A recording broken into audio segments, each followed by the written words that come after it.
Hello, everyone, and welcome to the first Paranormal Peeps, going live in the US on the Things Network and going live in the UK on Paranormal Power. So we've got the co-host here, Lewis. How are you doing? I'm doing fine, thank you. And we've got our special guest tonight, Barry R. Frankish. That's me. I could ask what the R is. Yes. Get an answer then. You want to have a little bit of mystery in your life, haven't you? Yeah, that's right. Yeah, so we interview different people. We do a show every week, 7 to 8 o'clock UK time, 2 till 3 EST. Clocks are changing in the US, I believe, at the weekend. So thanks everyone who's going to join us. And I hope you all enjoy the show. So I'm from England. Lois is actually from Scotland. Yep. So she's from the land of the castles and everything. Yes, sure am. From a wee town called Ayrshire, just outside Glasgow. From the place known for Robin Hood, I'm from Nottingham. So known for Robin Hood or football. So there you go. And I guess a lot of you don't watch soccer anyway. So Barry? Yes, I'm from the land of Doncaster, famous for its Roman occupation. Okay, so we've all got history. So we usually start the show with asking how you found paranormal and what your first experiences were, Barry. How I found paranormal, that's a long time ago. Either way, it's I found it by books. I've always had a fascination with things unknown, but when I was younger, I used to like watching the programs like Hammer House of Horrors, the old British Paffy type films, the old proper black and white films, and no CGI. Arthur C. Clarke's World of Strange Powers, that kind of stuff. I used to love things like that, and then I started getting the books, and these books had all different subjects. I don't know about paranormal ghosts and things, but all these books had so many different subjects. And I thought to myself, one subject what jumped out at me was ghosts and hauntings. I think that stuck with me, to be honest with you, and that's the path I've followed now. Oh wow, that's brilliant. So, have you ever seen a ghost? To be honest with you, I've been doing this 150 years now. I've not seen one ghost. 150 years. That is so cool. I've seen strange things, but I wouldn't say I categorically seen an actual apparition. No. So when you've seen strange things, what sort of stuff have you seen? It's weird because one of my most prolific experiences happened just a few years back in Doncaster, and I'm not sure about US state. I mean, I know you guys in the US have yard sales and things like that, but in the UK we have what's known as a car boot sale. There's set locations for these car boot sales. So what happens? You fill your car with stuff you don't want anymore, drive to this location, and sell things from your boot or your trunk. And I love things like that because somebody can accumulate some wonderful things.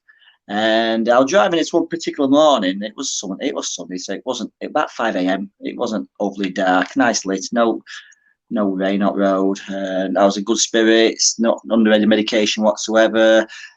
Driving down this particular stretch of road on the way, because obviously in this country we drive on the left. On the bankside where the grass is, something quite low came to me. I thought it must be a rat or a rabbit or something quite like some kind of gaming type animal. As it actually ran across into front of my car. Now my headlamps are on, my side lights are on, and as it ran into my car, it just seemed to fade and disappear. But it wasn't a rabbit, it wasn't a rat or a fox or anything like that. It was the image of a brown boot. Now, it's quite distinctively. It looked solid, but it wasn't solid. It's hard to describe, like fluid, like you can see through water. It looked a little bit like that, and it seemed to run in motion, but no sooner had I seen it, it disappeared. Now, I still question this to this very day. Now, did I see something supernatural? Did I see like a replay, or did I experience something my brain couldn't understand? So it put it into a format I could understand, and something I could recognise, like a brown book. Wow! But like I said, to this very day, I still don't know what I saw. Yeah, and you're just kind of not expecting anything like that, obviously. No. You tend to find as well, with my experience, if I look for something, I won't find it. It finds me when I'm not looking for it. Oh, wow. Yeah. But they often say that if you do see something, you can catch things out the corner of your eye or when it is unexpected as well. Exactly. Yeah. So, I think you make it worse for yourself by actually searching for these things. And if you oh, I search, don't know. it's the case of seeking, you won't find. You won't find. Well, I don't know. I am finding. Sometimes Finding it's a lot. better. Sometimes you're just better expecting the unexpected. Yeah. I don't kind of go out to expect anything. I hope to see something, and generally something happens. Mainly noises and things you tend to experience. I mean, 9 Yeah, out of 10 flashing times. lights. Yeah, so 9 out of 10 times you find you hear something. It's obviously a lot of people do suggest. I mean, I like my photography like yourself, Jacqueline, Oh, and yeah. I do want to find that ultimate picture. But you tend to find you, no matter what you do, you cannot get that apparition at that time. It doesn't work that way. You can't set up. Everybody smile, please. Everybody come in, and it don't work like that. You don't. And everything you have a camera shot or offset, or you just can't. You don't expect it. Yeah, and if you capture something, then people go, "Oh, it's pareidolia or something." Yeah, it's that's always the war cry. So Yeah. you've got no chance, really, have you? No. But I actually got a photo at Derby Jail, and I have actually got something in it. And I've got a few other photos as well. And yeah, there is a little square in the wall in the cell, which is white, but certainly not the image I've got. I might share that on social media, but I just know people just slate it because that's what people do, really. Yeah, exactly. I mean, you could have the most tangible evidence possible, but someone will debunk it. Yeah, that's right. So, but I find a lot of the time when I'm getting things through, I can't film it. I'm not filming it. Yeah. If you get your camera out, you then get an issue, don't you? Yeah, there's always something out back to go, or you knock this out of focus, or I mean, in a world of technology, I mean, as you know, the UK is so cameraed up. I mean, and no one's truly caught anything on camera yet. I mean, is there anything there to capture after all? Yeah. I mean, you thought we'd have something by now. That's right. But, you know, there are one or two images. You do see them floating around, don't you? But you just question it to the nth degree all the time. Oh yeah, yeah. And, You've got to question it all. I mean, it's healthy to question. It's healthy to question, but you got to do it in a format that's it's constructive. Yeah, that's right. Yeah. And I think the problem in the paranormal world is that sometimes when you are trying to be constructive, you're accused of being a bully. When you're trying to turn around and say, well, you know, it's a simple of, it could be a case of, you know, it could be this or it could be that, or you're trying to bring people down, and I think that's just the wrong way to go about it. And then I think that's why some people clamp up, because they don't want to come out and turn around and say, well, this is my opinion, for the fear of being mocked or being called this, that, and the next thing. That's the problem. I agree there. Yeah, I mean, there are people out in the paranormal realm, as you know. There's people who've done it for years. They enjoy it. I mean, like myself, I love doing what I'm doing, and I mean, I'm not one of these who'll post something every day of the every night of the week, because I don't get that kind of evidence. It doesn't work that way.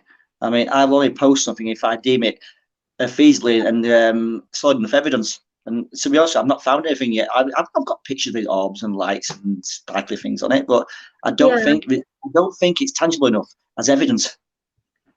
You actually got something in a mirror, didn't you? Oh yeah, that's my den. Yeah, I actually got an image, and I still haven't questioned. I've questioned it quite a lot, but I've not come to a conclusive answer, because that mirror was down there. You've seen yourself.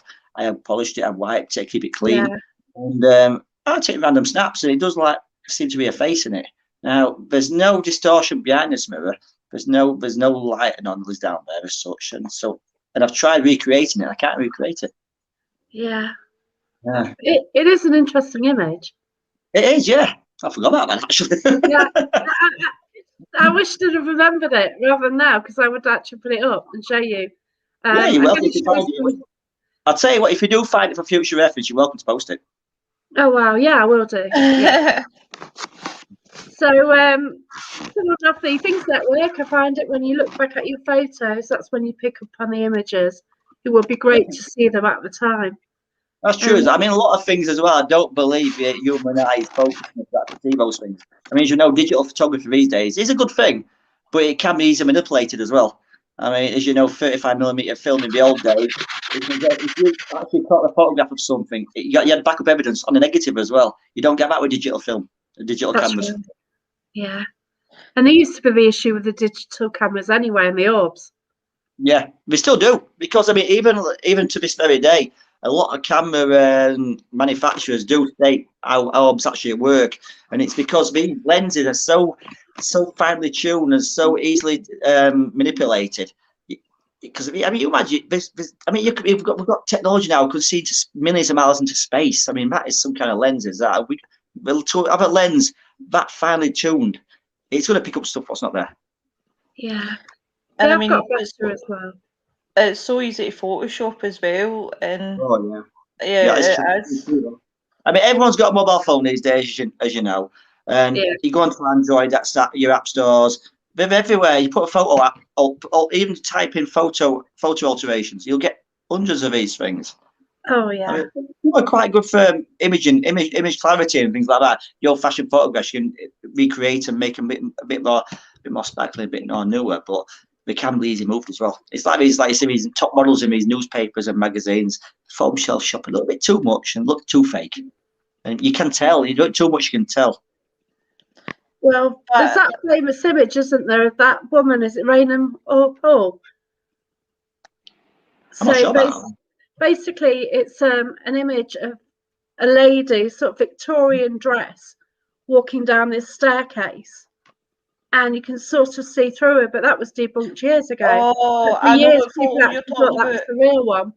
Is that the white woman on the stairs? Yeah, that's it. Yeah.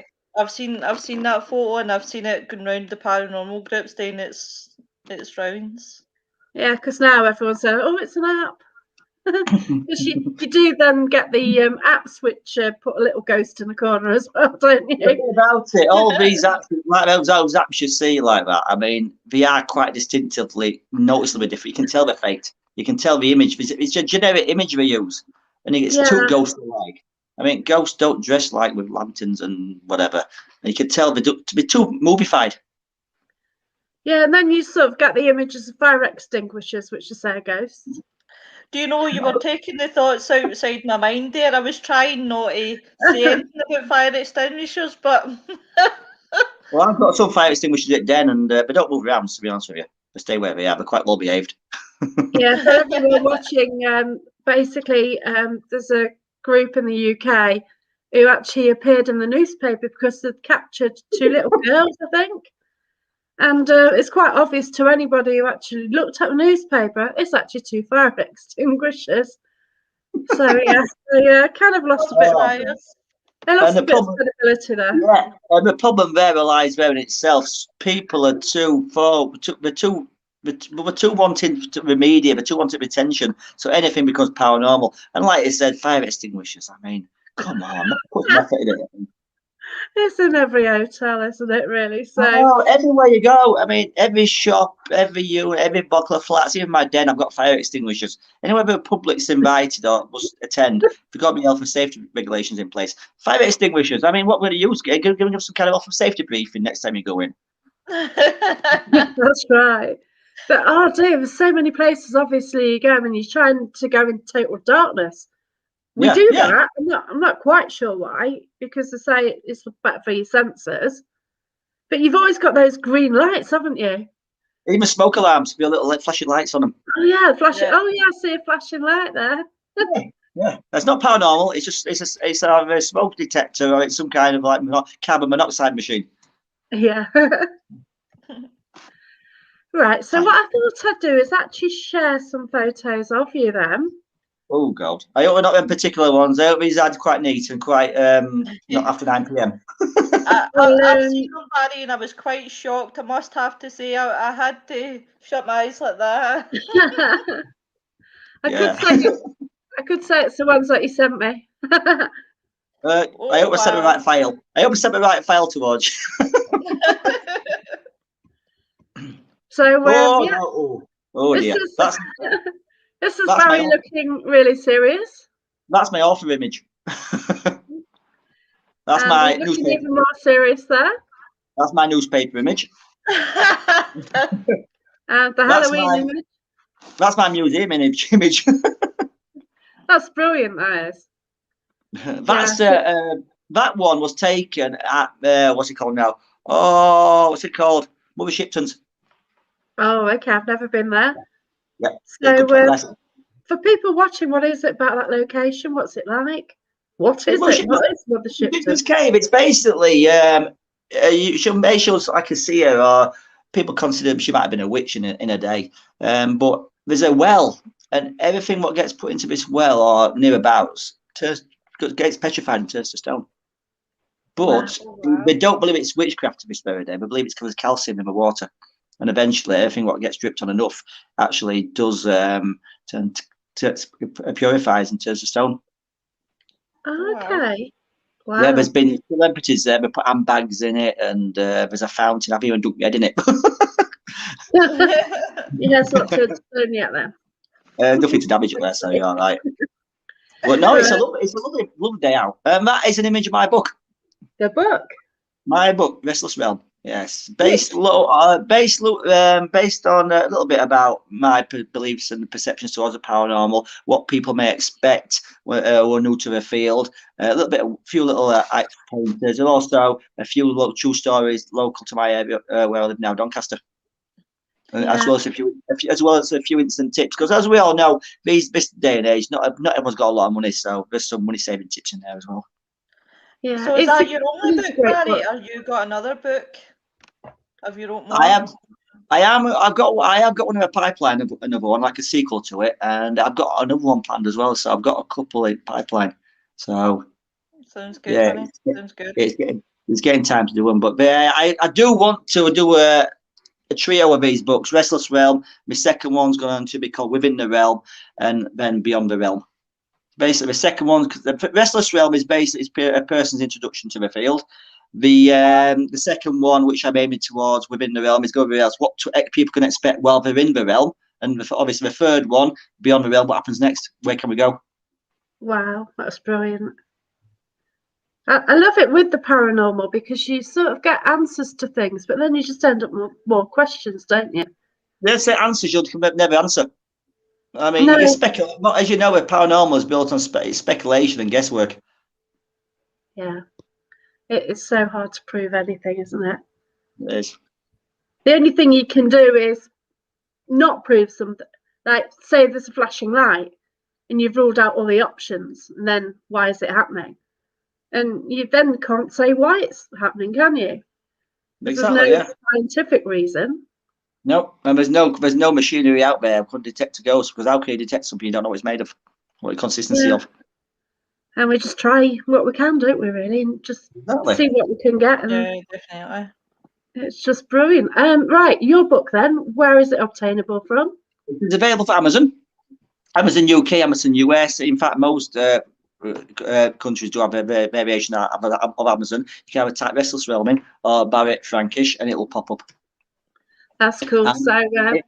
And in the UK, it costs £5.49. I'm not sure if that converts into US dollars, but it is quite a cheap book because I didn't want to overprice it. It's small, but 100 pages, and even if you read it once, pass it on to somebody else, it'd be much appreciated. Yeah, it's cool. I'll read it again. Yeah. It's a great read. I'm downloading the night on Prime then. That's brilliant. Okay, that brings us to the next photo. That's my chair. Your project. My den, yes. Now, in the centre of Doncaster, there's a shop called Enchanted Way. Now, that's my partner's shop. It's new age, spiritual, cultural gift shop in a way. And senses, fragrances, spiritual stuff. And people with that kind of influence, it's a lovely place to be. Now, below decks is where I own the underworld. Basically, it's the actual cellar of the shop, and this shop used to be, we believe, was a butcher's in its day, and there's still activity down there. Now, I've taken this basement over and created what I call the den, and it's I've set themed areas up, such as the living room area. I've got a scrying area with scrying mirrors. I've got a deprivation cupboard. I've even created what is known as a spirit photo booth, like a modern photo booth, but no cameras in it. You can take your photos, you sit yourself in it, pull the curtain across like you did in the old photo booths, and start doing selfies. That's the only place I like mobile phones to be taken as well, to be honest with you, because downstairs it's all old-fashioned technology used. Yeah, I'm so lucky to have been invited there. It's a wonderful place, and a few of us were invited. And a few on the first time out, wasn't it? Really? It was, yes. It was basically introduce it to the public. I've had a few more people down there, and I do collaborate with evidence what people do come up with and take notes. I do not give too much away because I don't want to influence people's experiences down there. But even during daytime, it is no windows down there. It is pitch black. But apart from a light and a clock, you don't know what time of day it is. So 2 a.m. could be the same as 2 p.m. And that's another feature of it, isn't it? It is, yes. Paranormal doesn't just happen during the evening at night time. It can happen during the day as well. It just that we are too influenced by modern technology and our everyday lives to notice what's happening under his noses. Yeah, that's it. So we've got some more photos then. Yep, that is that's one of my dolls. The cross you do see on the back of the crucifix on the wall. Now that is 19th century French. Wow, that's brilliant. There's pictures. And where did you get a lot of the items from? I get donated a few items. I look around charity shops. People do. I search. I'll find things with interest. Maybe paranormal, maybe not paranormal. Because I'm not saying everything down there has a paranormal attachment. It doesn't. There's a few items down there which may or may not be curious to the paranormal minded people, but I'm not giving people any influence whatsoever. I'm just letting people make their own minds up, and people who can pick up on these things will know what's genuine and what's not. Yeah, that's right. It's great that way, isn't it? It is. But then different people can pick things up where others won't, because people work at different levels, don't they? Exactly. Yeah. Because I mean, like you mentioned before, when you came, you had a funny feeling at the bottom of the stairs. I've had a couple of people. I had a problem actually walking down the stairs. Yeah. Yeah, it's like I was being held back. It's like something didn't want me to actually go down the stairs. Yeah. And then when I got to the bottom of the stairs, I felt a bit shocking. I think my head was a bit funny. Yeah. I mean, I know it's below ground level, but I mean, and that's not. But it's not enough to make that kind of difference. There's only a few steps, so it shouldn't make too much of a difference. Yeah, you did say something about. Well, we'll go on to the ghost walk in a bit anyway. There's something about Doncaster, isn't there? But we'll mention that. So there's another photo. That is the seance table. Oh wow. Yeah, old-fashioned seance. Everyone sits around the table, and there's old links hands, and lights go out, candle gets lit, and it's good old-fashioned seance. There's no technology. I would love to do an old Victorian seance. I would love to be dressed up. That's the sort of thing that I would love to do. Yeah, well, dress up and do the Victorian. That's what I'm aiming towards. What's down there is all genuine, all oldie worldy fashiony stuff, and I think to make yourself a trigger object as well is a brilliant thing to do as well. Get dressed up, be part of that experience. Can I just say it's beautiful, Barry? Thank you. That is not a spirit, and if you notice, that's Chris. And if you notice, I'm in the background. There's a small child behind his leg. Oh, sorry, that's a fire extinguisher. Yeah. And I'm in the background there, and that's the first trip we did. I've left my jacket on the chair. That's right. It's me, like not editing photos properly. There you go. Oh, that is me in my ghost walk attire. Yeah. So you decided to contact local council and do a ghost walk? I did, yes. Something I've always wanted to do. I mean, I do have a friend in York York, as UK people know, probably US people know as well. York is probably or if not one of the most haunted cities in the UK for its history. I mean, it's York's a wonderful place. I mean, so's Edinburgh as well, for that matter. But Doncaster is of a similar era. In fact, older Doncaster, but it's still not. It hasn't got a city state. Doncaster's a town. It's got about 312,000 people, but it's still not got city status. But it has a history. It's been a Roman fort. It started its day and age as a fort called Danum or Danum, and it built from there. It's got so much history involved. I thought Doncaster does not have a ghost walk. I thought, we've got the history. Why not? We've got the ghosts. Because people don't know about them. So I contacted the council, the events department, and I said, look, I'd like to do something like this, put Doncaster on the map as a paranormal hotspot, and it may get people involved and stuff. And I decided, they contacted me, like, yeah, I'd love to do it. So next year, I'm going to have regular walks and tours. But we said, could you do us a favour? What's that? I said, can you do an Halloween special? It's a bit short notice. I said, but yes, I'll do it. I'll do it. And I jumped at the chance. And one of the busiest times of my life at the moment. We've just done it, just completed it. I got a good turnout, good responses, good reviews. And hopefully I'm doing a Christmas special as well. Oh, that's brilliant. Oh, wow, Barry. I might try and get to that one now. Yeah, I'll be wearing my same attire, my long coat, my Edwardian bowler hat is genuine, and I've got my cane. I dress for part, and there's a few actual bits and bobs I forgot to mention on the first tour, so they'll be added to that tour. Right, so we've got a few more photos then. This is yes, that's me in my attire crossing one of the roads in Doncaster and pointing towards, I believe at that time, what is known as the Blue Building. Ah. Yeah. Wow. Yes, that's quite serious there. That's me strutting my stuff. It must be weird to have a load of people just following you.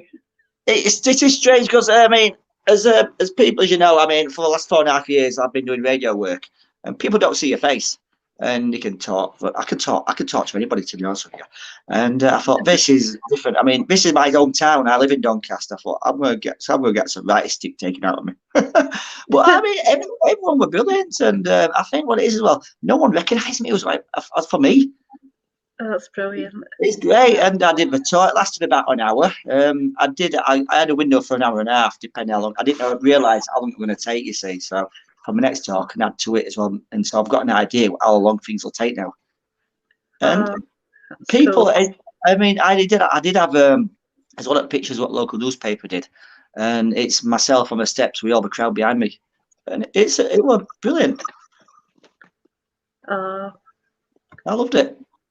That's cool. It's like, you know, as long as you did and everyone did, and it's just a night out, isn't it? It's brilliant. I think that's the way the thing is. I mean, if you feel passionate about what you do and enjoy it, it shows in your work.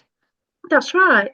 And yeah, if you're enthusiastic about something, then somebody else is going to be, aren't they? I mean, I'm not an historian by all means, but I've learned a little bit more about the history of the local area. There's more to learn, and I've been looking through the archives. And I know me local haunted history, so I've been mixing history with the hauntings. And I mean, you can't have one without the other, to be honest with you. I mean, with hauntings, you get history. Oh, I'm having trouble now. It's not moving. Oh. Trying to be clever here, aren't I? Let's see if I can change this one. No. You broke it. It's stuck on that photo. Oh well. So yeah.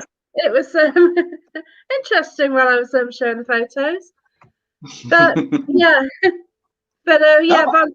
Von really enjoyed it. So I enjoyed it myself. It was a great night. I enjoyed it. I mean, all that preparation and work. I thought I was a bit nervous about it. I had my assistant Jamie with me, brilliant, and we got kitted out, did the walk, and I thought I've got access to buildings and things I normally don't get access to, and I had council backing. And it was a great night, you know, for everyone involved. It was a free, I weren't charging for it, it was a freebie for people, for local townsfolk. And from what I've done, from the stand-up people, I mean, they all thought, it's different, it's brilliant, I like it, we need more of it. That's fantastic. To put your sort of, it's not a city, is it? Is it a town? No, it's a town. We are looking to get city status, to be honest with you. But to be honest with you, I think it's good. I think it's nice as a town. Yeah. And it brings the town closer together. Yeah, a town sounds more personal. Yeah. You tend to find, it's like the shops. You get the supermarkets, your hyperstores, that kind of thing. You lose the personality out of it because everything's too rushed and commercial. Keep it small and keep it personal, and you keep that specialness about it. Yeah, because Doncaster still has a market. It has. Yes, it does. Yeah. There was also the market, wool market, with a medieval well still in it. They've discovered a medieval well, which people can see. But they've topped it up with glass coverage. You've got all the underground history, but where the marketplace is. You've got Cold Store Top, where the walk started from, and that in the old days, late 1900s, that was where they kept all the provisions, and obviously called Cold Store Top, and it's where we used to keep the supplies and provisions for the local Pictel people. Wow. Yeah. It is an interesting place, because I've actually been to Central Doncaster once. Yeah. And some of the buildings are just so fascinated. Yeah, I agree. It's like many towns and centres. I mean, you've got the modern architecture popping up everywhere, but people these days are too engrossed in walking around with their face in their phones all the time. Yeah, that's if people could put the phones down for a minute and look above ground level, look at the buildings in Doncaster is a perfect example. The buildings from at height, but you can see the old architecture, the old buildings, things you wouldn't normally notice. I mean, I urge everybody, just put your phone out for 10 minutes, walk around somewhere your local area is, and you will discover something you never knew were there. Yeah, definitely. So I've got, let's line that up. So it's a shame we cannot get into more of the buildings, yeah.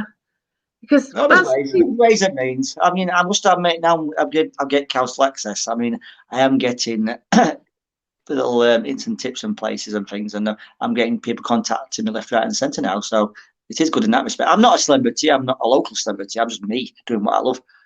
So it's. That's what I like about you, Barry. You're dead humble, like myself.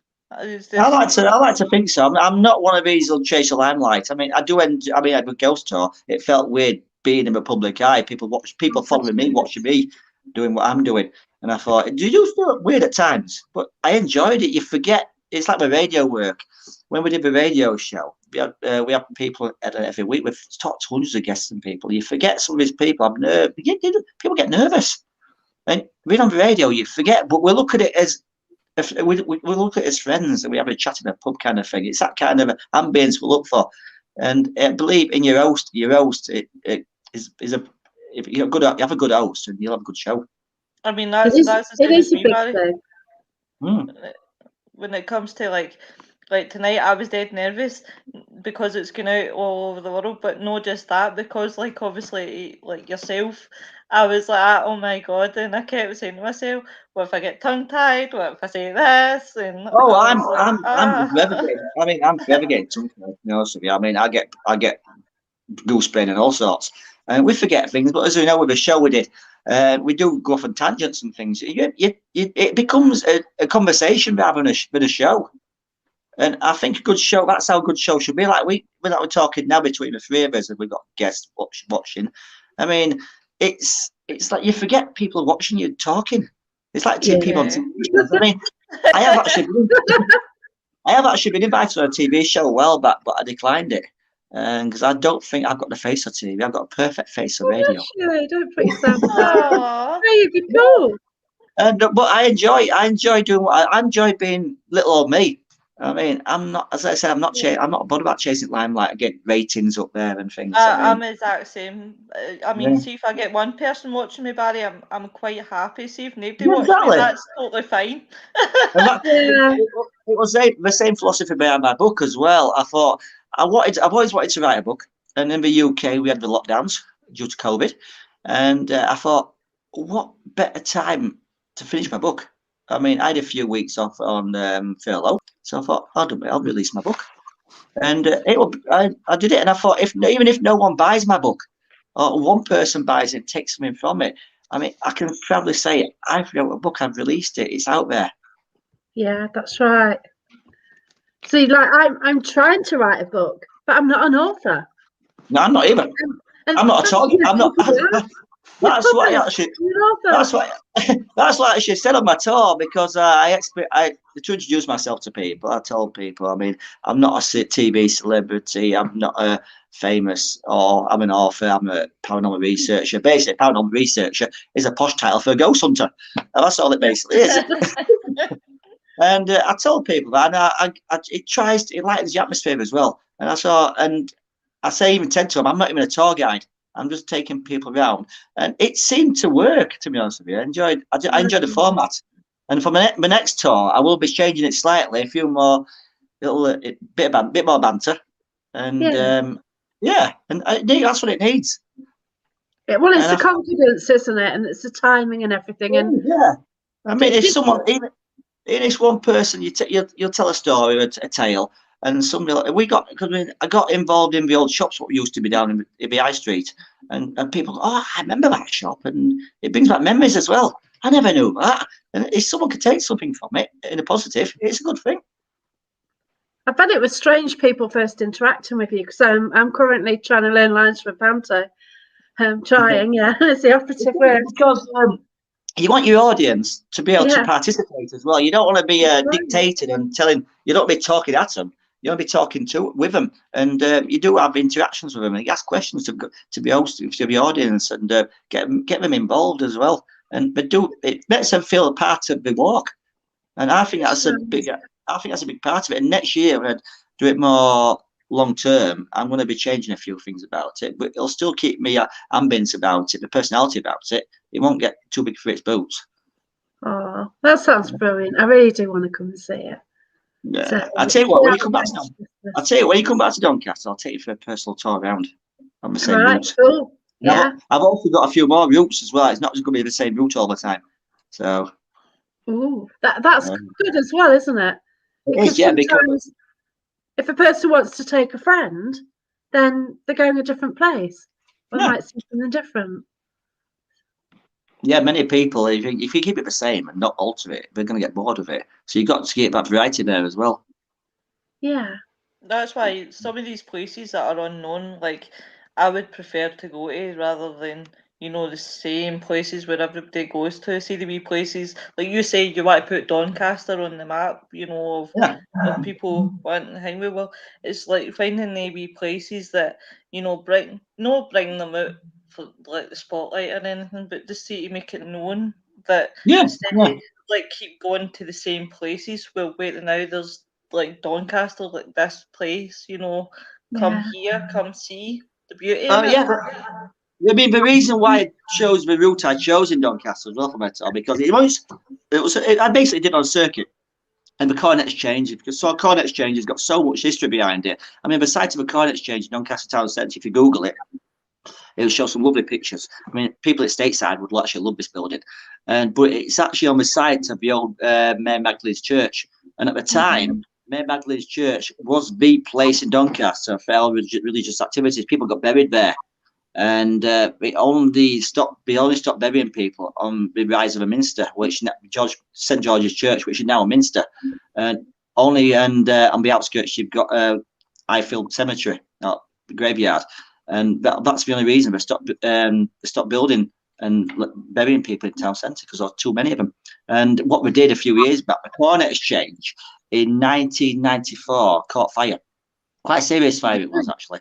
And a year later, they rectified, they rebuilt it, and 1995, they did an archaeological dig, and they found remains of hundreds of people from back in the day.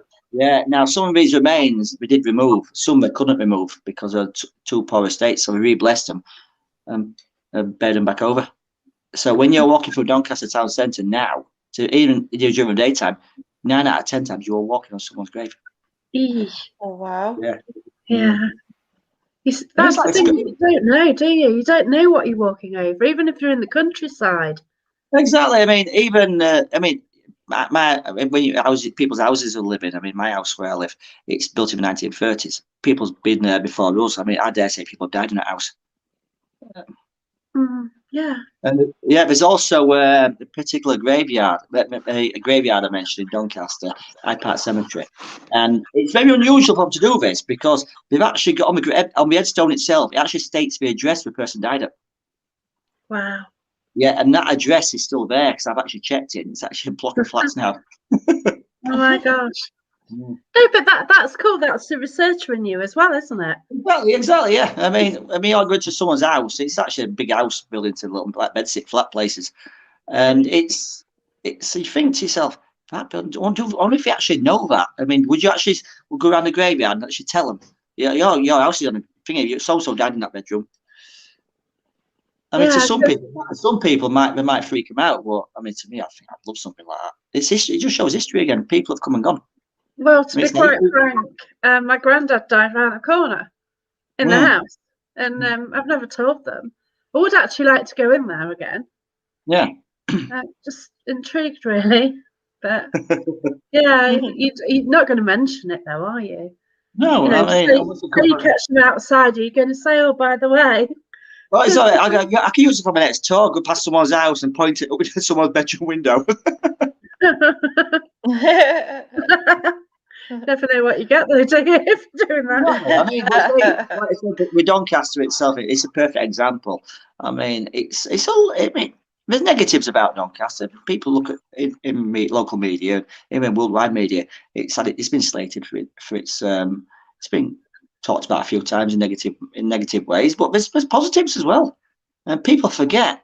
I think that's the same as anywhere, Barry. Like, there's good and bad where you. I mean, exactly. where I stay, it's good because obviously Jacqueline's been right, but apart from that, it has got beautiful sights, and do you know when you live by the sea, it's really good. But then on the other hand, people will slate it because of like people are addicted to drugs, things like that, and you know it's good and bad everywhere.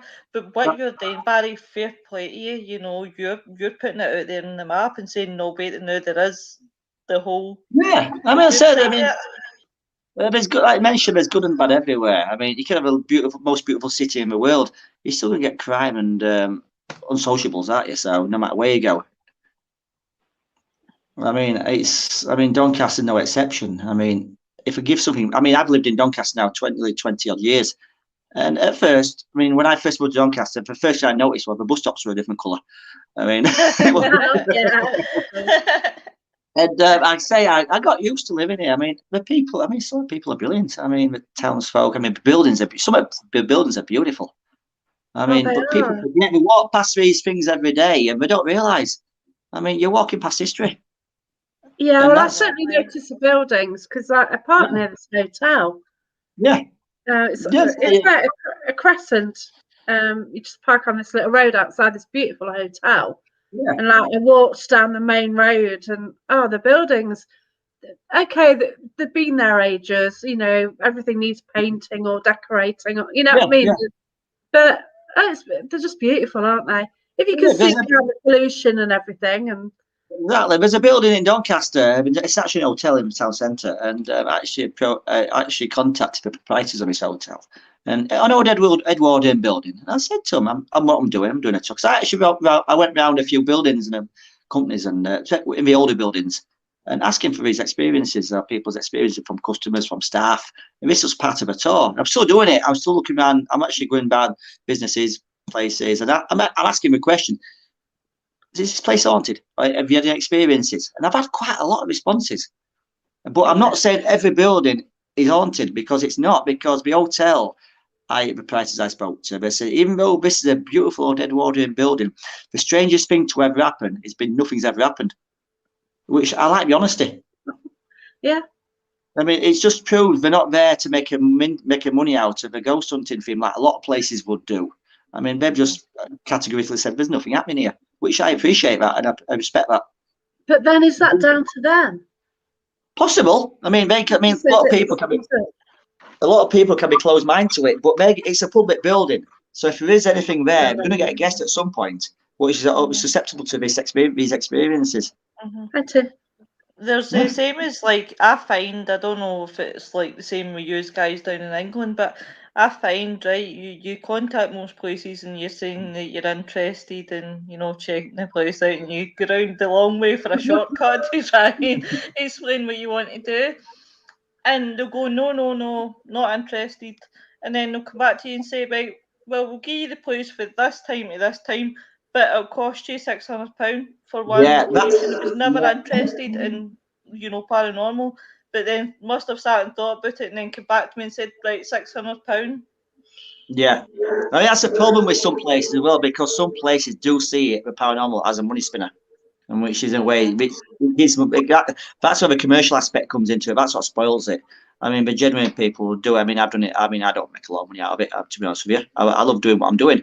And I'm getting publicity from all this. But, I mean, I can take it or leave it. I'm quite happy behind the scenes. And but say you do get certain locations are popping up and claiming to be haunted.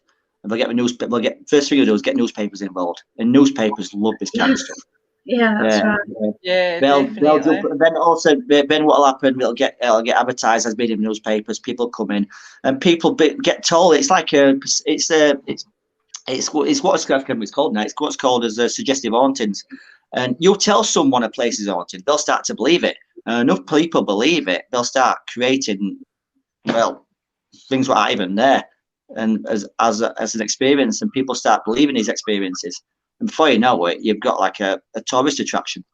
Yeah, it's like Chinese whispers, really. Yeah, Exactly. exactly. And then it just goes and works its way around.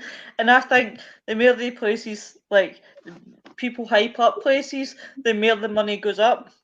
Yeah. If you get definitely. some TV company involved, and we'll put from say £150 a night, it'll just £500 a night. Yeah, that's right. I believe that's wrong. I mean, it's all very well making a living out of a dead, but you do it in a respectful way. I definitely couldn't agree more.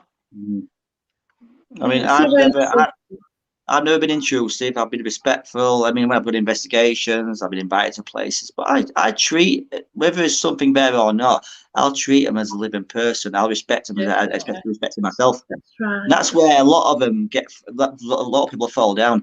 They look at it, and it's certain TV shows were prone for it, and they'll demonize everything. To be honest with you, that is a load of bull. I mean, just ratings. I mean, if you can find a way to make something interesting, whether it's factual, I mean, I think for paranormal needs more factuality behind it. That's right. Instead of more comical and more CGI. Basically, yeah, a more aggressive manner towards it. It's just gone all. It's what's happened now. People have gone to a certain. They've got to a certain degree. They've got ghosts. People aren't happy with ghosts anymore. We need to up the ante, and we're creating demons now and things like that. What's going to be next? The devil himself. I mean, where's it? I'm just happy going into a location, and as I say repeatedly, if I sat there for 5, 6, 7, 8 all night, never got a thing. See, knowing that I've been in that place, that's another off the tick list, the bucket list.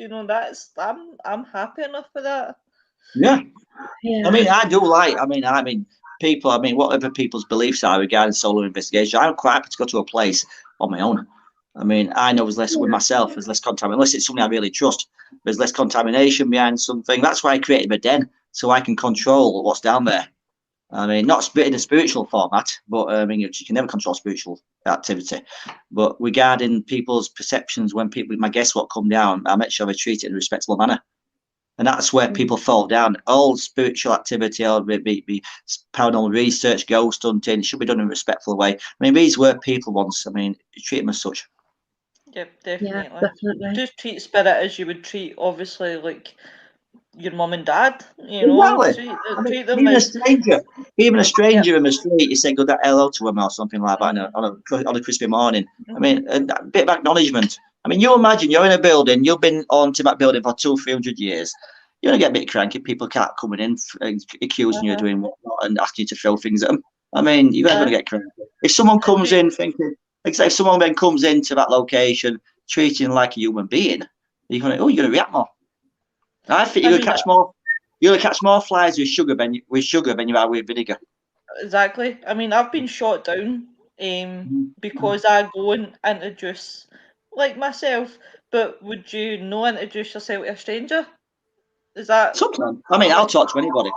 Yeah, I'm the same. I mean, I'd always start with when I investigate. If I'm talking to spirit, I always introduce by saying my name's Lois. I'm a paranormal investigative researcher.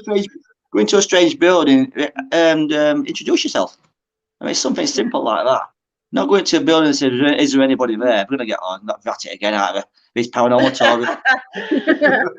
To be honest, if I was a spirit and somebody was coming in constantly, didn't introduce herself and turn around and say, "Is there anybody here?" I'd pick up something and want to wallop them with it. You know, it's just. It's a pity you can't do. It's a pity you can't do like we do on Beetlejuice and put face and distort yourself and.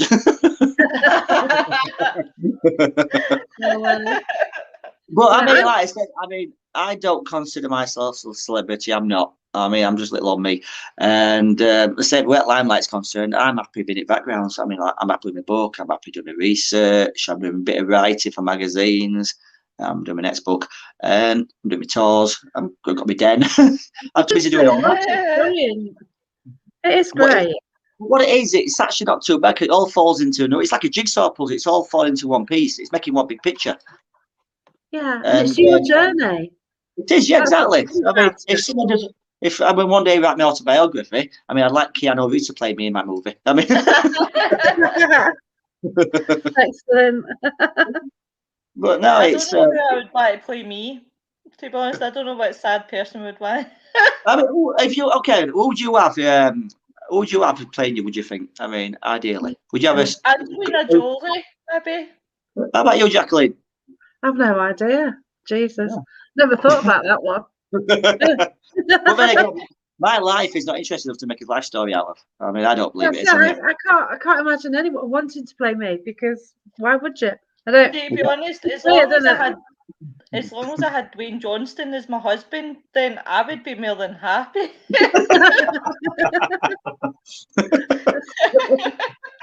Oh, hi, honey, I'm home. Slap. That's that. Oh dear. No, but it's say everyone's paranormal journey is different, but at the end of the day, we all doing the same thing. And, Yeah, we do. because in my own opinion, we need to be doing things differently. I mean, we've all seen the format. People go into a building, is there anybody there? It's not working. You need to change format, and I think to go forward, you need to take a step back. That's why I'm going back to basics. And I'm losing the technology. I've even got myself a new old tape recorder now. Barry, Yeah. you going more towards old school techniques Exactly. rather than the new? Exactly. I mean, and funny enough, when I dressed Ed Warden for my tour, I felt really right at home dressed like that.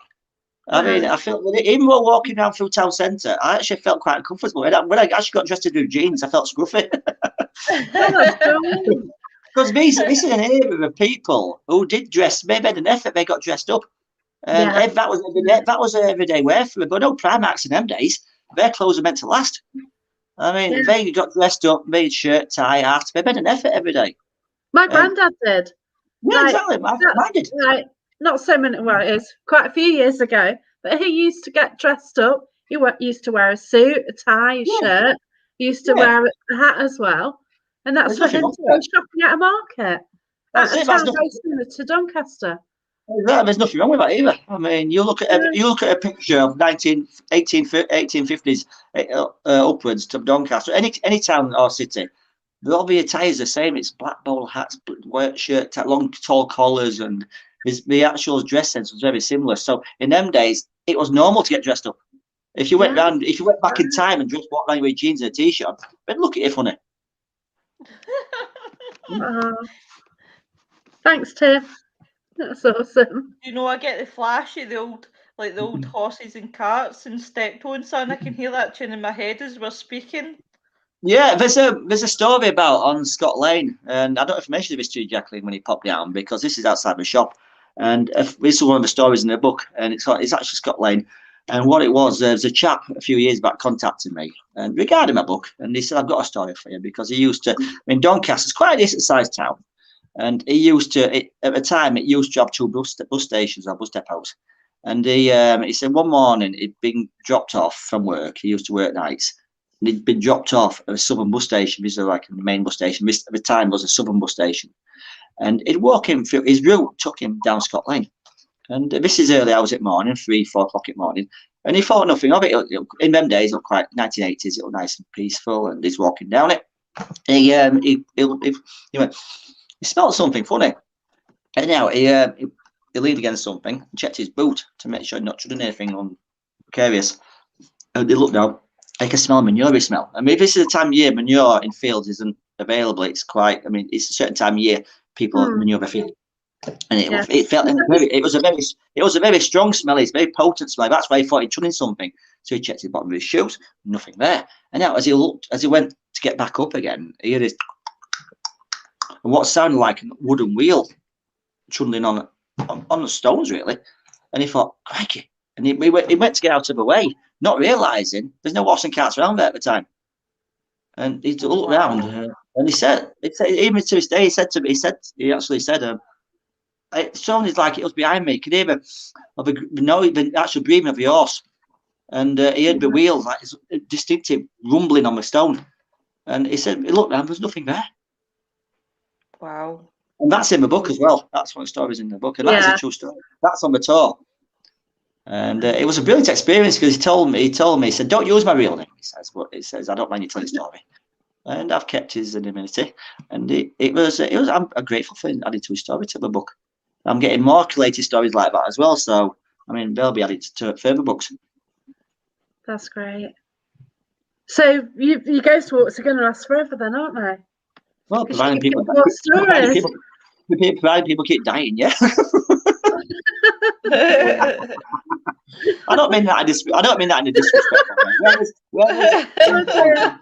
I mean, everyone loves a ghost story, don't they? Especially with Christmas coming up as well. I mean, you got a Scrooge Christmas Carol. I mean, one of my favourite films is Christmas Carol. Scrooge. Yeah, but Muppets version's brilliant. Yeah, I love the Muppets version. Yeah, but even it's Christmas time does seem to be one of those times. I mean, what would you consider an ideal Christmas movie? And don't say Die Hard. Die Hard, yeah. I like the Christmas one. Scrooge is good. Yeah, Scrooge is a good film. Christmas Carol, Scrooge. I mean, White Christmas. Yeah, I mean, even if you're musical now and again. I mean, if you're Halloween night after I'd done my walk, we actually sat down and watched Sweeney Todd. Which I love that film. It is brilliant, isn't it? Really it's a great film. I mean, I could quite happily see. I mean, I do like the old films like that, but we rely less on CGI and there's a story behind it. The old Oliver Twist, the one with was it Oliver Reed? Oliver Reed, yes, with Bullseye's dog. That's a good one. That's a good one. Yeah, brilliant films. I mean, some brilliant films. Christmas. I mean, there's certain films you're going to really watch at Christmas time, like The Great Escape. Oh, I love that. Yeah, so many times. Yeah. I mean, if you had to compile a list of ultimate Christmas movies to watch, I mean, Great Escape would be on there.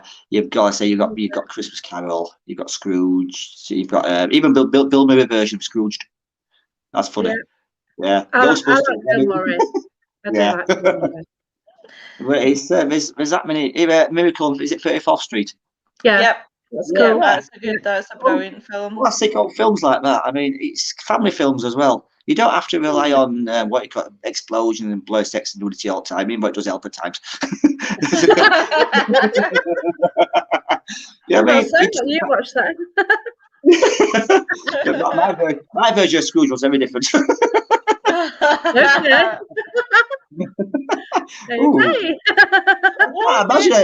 I can't imagine an R-rated version of Scrooge. Can you really? No, not really. This is one of the ones where I say no comment until I get it's how my mind works. I was going to make a comment, but it's going out about between 1 and 2 in the US. Yeah, but I say with Gavin, we'll slip one in there. Yeah, I mean, it does as well. Another point I'd like to make as well. I mean, people travel miles and miles and miles and miles and miles and miles for these paranormal experiences. I mean, as I discovered in Doncaster, you don't have to travel miles, just around the corner. I mean, on your own doorstep, you probably find more evidence than you would 200 miles away. That's right. I mean, especially you with Scotland. I mean, it's a lovely country. I mean, so much history. Yeah, it is, and I suppose when you're going back to saying when too many people are in their phones, blah blah blah. Until I took up ghost hunting, I wouldn't have seen much of Scotland. But see, like when I took up ghost hunting and started going out to places like in Perth, Edinburgh, Glasgow, and things like that, I started looking about myself and going, there is actually more than I've actually seen.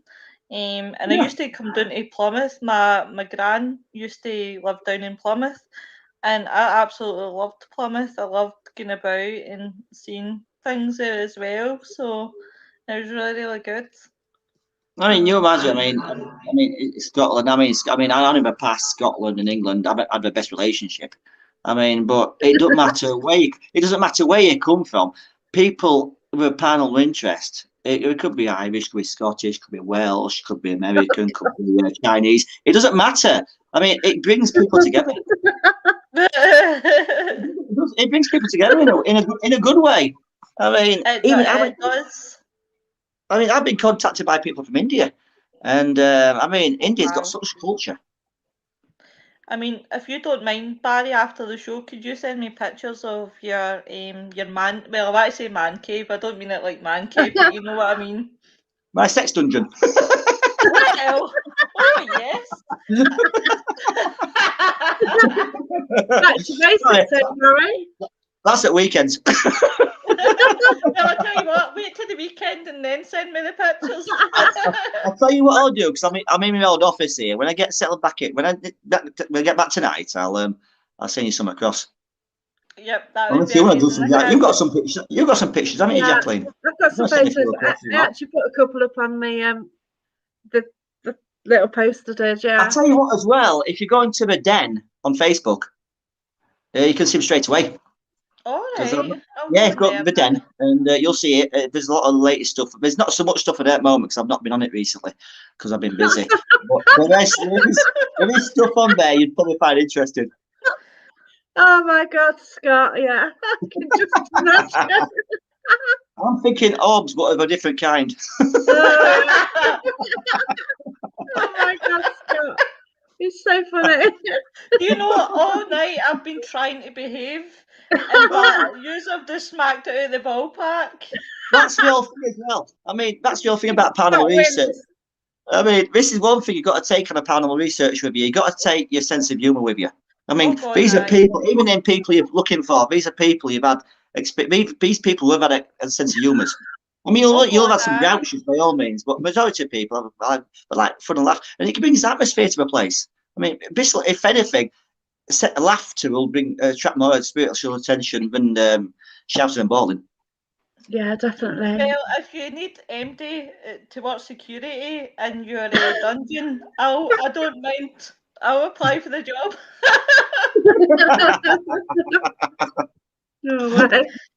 I mean, I'm sceptical, I must admit. I mean, if a ghost came up to me, in my old age, I have become more sceptical. I'm again saying now, if a ghost come up to me, I'd ask it for its ID to prove it. But I'm just me. My sense of humour. I mean, I've got a Yorkshire sense of humour. I mean, it's been grown. It's in there. It's not going to go. Mushy peas. What's what? Sorry. Mushy peas. I can have mushy peas. I like mushy peas. Yeah. Another Yorkshire thing. Yorkshire puddings. Yeah, you need to explain to the people in the US what these mushy peas are. Mushy peas like processed peas, garden peas, but squished. And the bright green. The bright green. Actually, funny enough, when we actually process the brown, the greens are food coloured.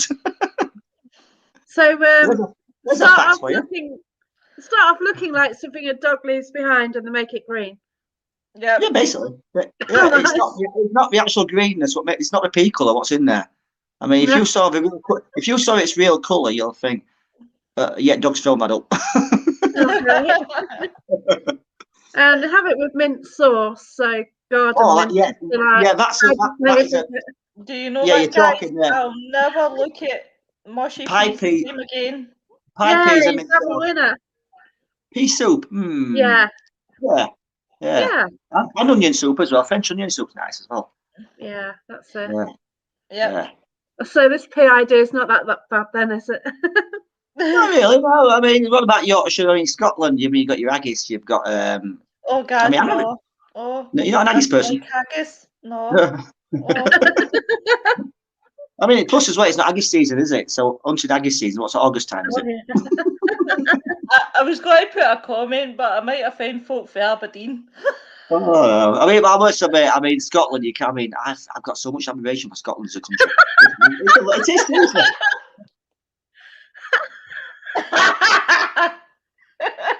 Yes. Now, that's another one. Spotted dick is basically like a bread and butter pudding with raisins and things in it, in case it's not a doctor's ailment. It's Oh my God. So we've got a bit messy, really, but yeah, I blame Scott. Wow. It's all Scott's fault. It's like old children's TV programs from the 1970s, isn't it? You had Captain Pugwash. I mean, Yeah. we're about the same Stephen Staines and Roger the Cabin Boy. Oh, I dare say them. Yeah, but I mean, this is what the paranormal needs. It needs sense of humour. I mean, you'll have more laugh. You'll probably wet yourself. Not see the ghost, but feel laughing with some people. It's just too funny. Like, if you don't know what a spotted dick is, Scott, You see a doctor. And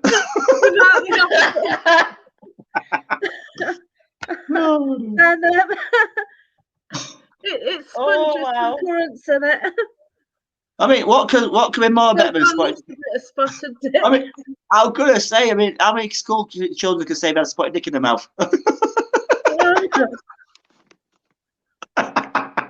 This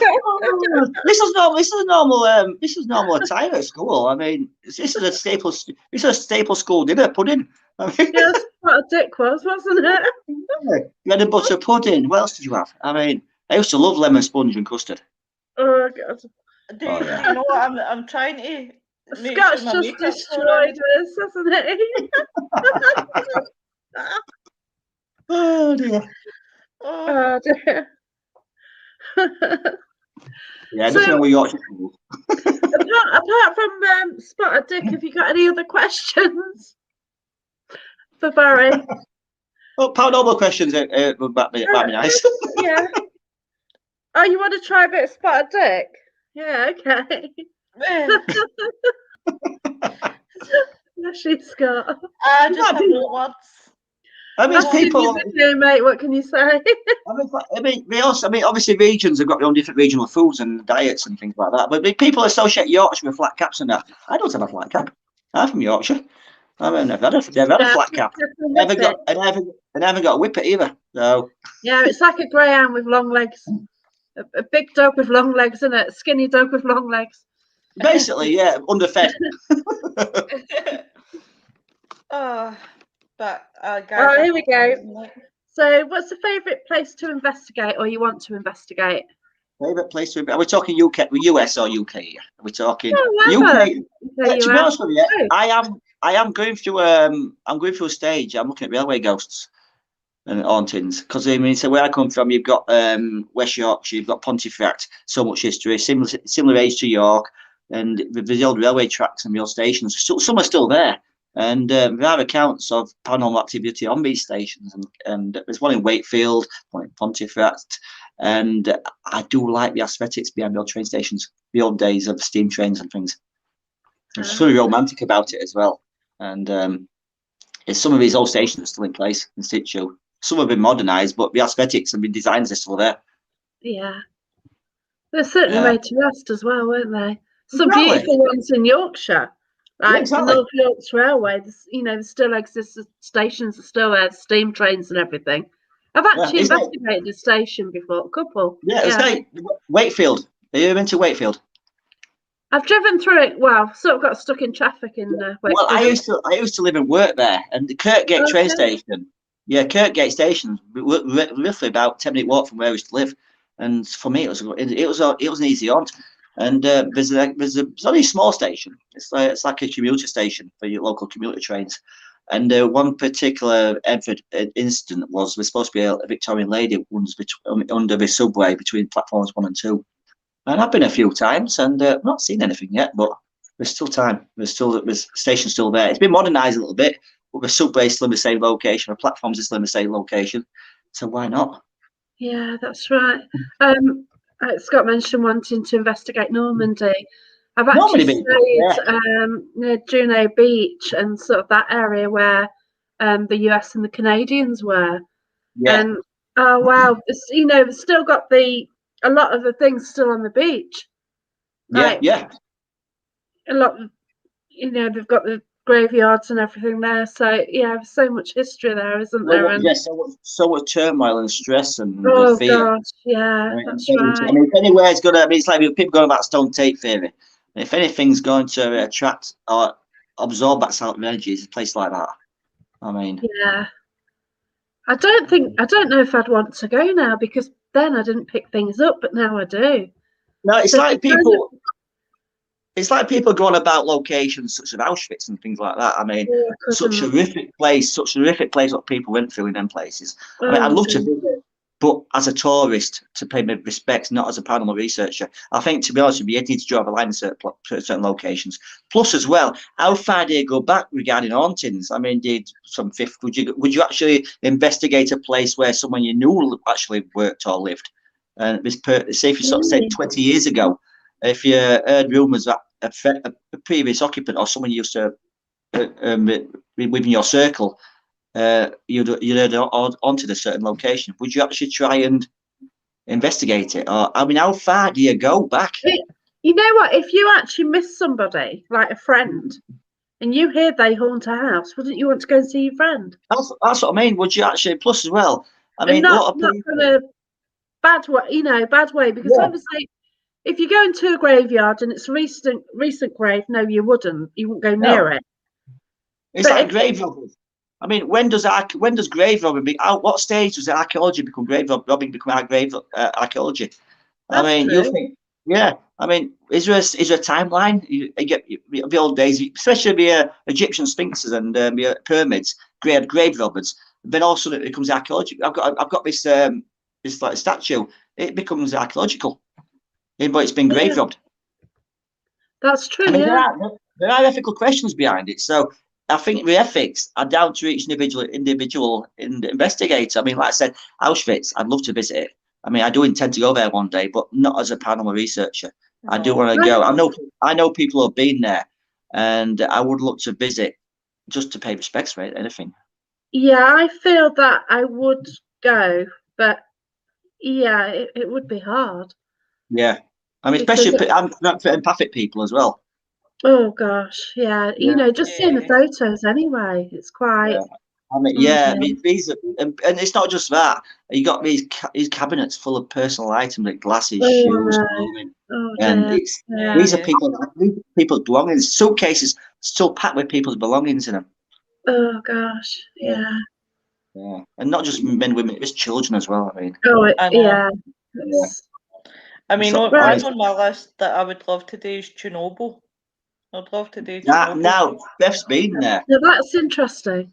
Yeah, Beth's been my last. She's been to Chernobyl, and we're not letting people in that because we've had like some kind of issue with it, so we're not letting people there anymore at the moment. No. I'll tell you how daft I am. Right, this will give you a proper laugh. We're sitting watching a film with my man one night, and it was called Chernobyl Diaries. I've seen. And sitting watching it, and my mind goes to a hunter, right, with questions and everything else. And he said to me, right, he said, never believe anything that happens in films. I said, right. So then I think it was the next night, I think it inspired him to watch a documentary about Chernobyl. And I says, what are you watching? He says, watching a documentary about Chernobyl. And I looked at him like that and I went, is Chernobyl a real place? And he went, Louisa, how dark can you be? I was like, you told me not to believe everything that was in the film. But I mean, you put a perfect point there. I mean, when paranormal stories, investigations and stuff, when the media movies get older things, I mean, how far do they stretch them? Like the spirit boards, for example, Ouija boards, whatever you want to call them. Yeah, demons. I do love these things, but if you create a film based on a spirit board and all they do all night is just contact nothing, people's not going to watch it ever. So we need to put that element, we need to sex it up in a way, so to say, to make it more interesting for people to buy or to watch it. But now, it's like, do you remember the Conjuring film? You remember the Conjuring films? Yes, I've seen the first one. The first Conjuring with a family. I think a family of 5 or 6 of them. Now, we've actually interviewed on a radio show, Andrew. Yeah, a few years back, we actually interviewed her. And I won't go into the whole story, but she basically from what she experienced about film, Hollywood for her is only weird. They say they altered it so much. If they'd known how much she altered it, her dad wouldn't let them do it. Oh wow! Yeah, it's like anything. You're making a film, especially if there's a franchise involved. They're gonna just do what I can with it, like your Annabelle dolls and stuff like that. Every doll now is haunted, according to some people. Oh gosh, yeah. No comment there. But then Tim, that comes back down to the same as when people are looking for trigger objects and they go and spend like hundreds and because Eva, people just bump up the prices. I've got a haunted doll. Now the doll could be worth something, and then No, it gets I mean, grabbed up soon. to be honest with you, one of the best trigger objects you can do is old coins. yeah. I mean, old coins are cheap to purchase. Old pennies you can buy for pennies, basically. And old Edwardian money, especially in the UK. I mean, this is so easy to get hold of. But people do use replicas. But if you're going to get some kind of coin, I mean, get the original for cheap enough. I mean, you imagine. I mean, old threepenny bit, for example, old UK money, old shilling. I mean, how many people's hands has that been through? How many? I mean, in my den, I have got a ID card from the 1940s, from war times. Yeah. And Wow. so a cardboard, it's got someone's details in it, information. And now they actually kept that on them 24 hours during the war every day. That was personal to them. So if anything's going to obtain energy, even something made out of cardboard like that, it's going to retain it. Yeah. And that's downstairs in my den right now. As well as other paraphernalia and personal items. I mean, personal items are better if you're going to use glass spectacles. I mean, things what people wear every day. I mean, they might not realise something as simple as a pair of spectacles. I mean, that's going to retain energy. Yeah. But that's what we do with psychometry, isn't it? Exactly, yeah. Somebody picks up on these things. Say, oh, yeah, can you pass us a ring? And they say what they get, and they pick up relatives or they pick up a link to the person. But exactly. That's brilliant. We did get a question from Tim then. Your favourite piece of equipment? My favourite piece of equipment, I would say, apart from a torch, a flashlight is essential. I like my cameras. That's the only modern technology I tend to use, the cameras. But I do like, it's hard to say, really. I mean, I've gone through a stage of technologies. I've gone through, and I've found nothing really works for me. But I'm back to basic. Ooh, that's true. I've just seen that. Yeah. But my favourite piece of equipment, I would say, I am looking into photography. I do like my cameras. Yeah. And but say you tend to find as well with a lot of these cameras, if you know how to use a camera properly, as you know, Jacqueline. Yeah. Speed. Exactly. I mean, low light. I mean, I've got a couple of nice low light cameras. I've got a nice Sony one. I've got a nice Olympus one. Built it for low light photography. And but then again, you don't have to. It doesn't matter if anybody out there wants to use cameras. It doesn't matter if it's $100, £100, or a $10 camera. It does the same job. I mean, you've got as much chance as catching something on a $10 disposable camera as you have a $200 camera. I'd just say turn your flash off. Exactly, just be in the right place at the right time. I mean, one of the best things to do as well is random photographs. Don't give yourself regimental areas to photograph. Just randomly go around places, and like you mentioned before, go film later. You might pick something up, and one day you probably will do. It doesn't cost it. Couldn't agree more. I think I've got a couple of photos which are debatable. You don't have to spend hundreds of dollars on things. I mean, I've bought the ghost boxes. I've done all that in the past. Yeah. They're just gimmicks. Because someone on TV's got it doesn't mean it works for you. Find your own way of doing it. I mean, it doesn't have to be a pen and paper. A staple must of any research is a pen and paper. Because what's the point of not somewhere simple, go to a location, check things down, not just the actual internal temperatures, outside temperatures. Is it raining? Obviously, rain creates noise, leaks, drips, and stuff like that. What's it like? Is it moonlit? It's just simple things like that, because even simple moonlight creates shadows. That's right. Inside indoor, outdoor temperatures, noises, fluctuations, witnesses. It's a case of state of mind as well. I mean, are these people under any sort of duress or stress? Are they on medication? All this, alcohol even. All this has an effect on people's experiences. I mean, speak to witnesses. Best thing to do is word of mouth. Don't just if you do get third party accounts, by all means, but try to find a source first. And the first person experience is always the best. Exactly. Yeah. But I want to thank you anyway for coming on. It's been great. Hello, Barry. I've fair enjoyed talking to you. Like, I was dead nervous at the beginning, but I'm like cool now. Hey, I'm the guest. I should be nervous, not you. I'm just like that. That's that's a little tip for you. I mean, basically, just talk to whoever your guests are in the future. Speak to them as you would at street or at supermarket. Treat them as a friend. You won't go far wrong. Well, thank you, Barry. That means a lot. My pleasure. Thanks for that, Barry. That's Thank cool. you. And thank you so much for watching. Thanks everyone for watching. Thanks particularly from the US, UK, or anywhere really. Much appreciated. And US viewers, we're not always balmy in the UK. We're just a few of us are. And oh wow, this guy. More nervous as a guest than the host. Yeah, because you don't know what they're going to ask. And it's That's true. Trusting the person asking the question. And that's another thing as well, is we've been at radio show for 4.5 years. You never intentionally try to trip a guest up. Never. I mean, always ask questions you'd be quite happy to answer yourself. Don't go out. You've seen these TV shows where people try to manipulate and try to belittle the guest. Never do that. Always treat a guy treat us with respect, and you'll get it back. That will make a good show.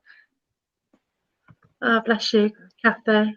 I was, and I had a tech issue, and it was that bad. Lewis had me on the show, didn't you? Started asking questions because I just felt an idiot because they were talking to me on a show, and I couldn't hear anything. It was like, I had one a few months back. It was a Japanese show. I actually got invited on a Japanese show. Oh, brilliant! There was about 8 of them, and I didn't know where I was going to be. I was nervous about it. But how's this going to work? I weren't on for long, to be honest with you. But I mean, the Japanese culture has got so much paranormal behind it, and so much superstition. I mean, it was nice to look at it from their point of view. Yeah. But there were so many people involved, you didn't really get much airtime yourself, you see. So that's another tip as well, is don't try to overfill it. I mean, I think 3-4 people is a perfect amount of people. Give people a chance to put their points across respectively, and vice versa. Definitely. Me giving tips out now to interview people. Do you know what, Barry? I can speak to you all night. Okay, so thanks everyone again from US, UK. Thanks to Things Network. If you're watching this tomorrow, whatever, I hope you enjoy it. And yeah, we did go a little bit astray, Scott. But yeah. Just want to mention coming up, so the 11th of November, so it's going to be 2 till 3 EST, 7 to 8 UK time. We've got Ben Winfield and Louisa. Now they're demonologists and they've actually studied for absolutely years. Ben's actually done it for his whole life. So I've spoken to Ben. I've actually investigated with him for the last 2 weekends. I was at Derby Jail with him a couple of weekends ago, and actually got a photo of something in the room with him, which you've seen it, haven't you, Lois? Yeah, I showed you that. Sorry, I thought you were talking to Barry there. Yeah, I've seen it. And then 18th of November, we've got Glenn Richardson talking about UFOs. So my favourite subject. Woo! Yeah. That shows how weak I am. Thanks for watching. Thanks so much, Barry. I loved it. Thank you for the invite. Oh, it's brilliant, and good luck. Good luck to you anyway on your ghost walks and everything, because you're so busy. But thank you. Thanks for watching. Bye. Thank you. Bye. Bye, folks. Bye. Bye.